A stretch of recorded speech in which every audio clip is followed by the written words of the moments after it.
તો ગુજરાત સરકારની જે ગાઈડલાઈન પ્રમાણે ખેડૂતોના ખેતરમાં પ્રવેશતા પહેલા ખેડૂતોની મંજૂરી લીધા પછી જ ખેતરમાં પ્રવેશ કરવો સ્પષ્ટપણે કહી દેવામાં આવ્યું છે.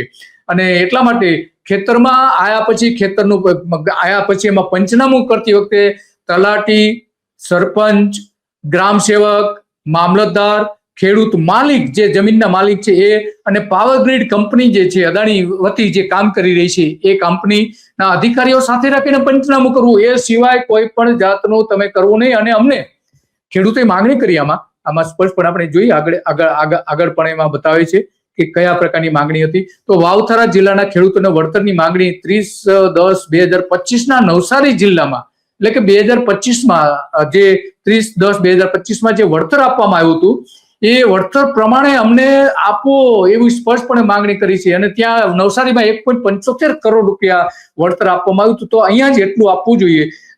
પણ આપણે જાણીએ છીએ કંપનીઓ બધી આપતી નથી, પણ છેલ્લે તો 1 કરોડ તો ઓછામાં ઓછા આ ખેડૂતો માંગી રહ્યા છે. અને એટલા માટે એ કહે છે કે રાજસ્થાનમાં જો એની ગાઈડલાઈન નક્કી થઈ જતી હોય, ત્યાંની સરકાર નક્કી કરતી હોય કે વીજ પોલ નાખવું હોય તો કેટલું વળતર આપવું, એવી ગાઈડલાઈન ગુજરાત સરકારે કોઈ નીતિ જ નથી બનાવી.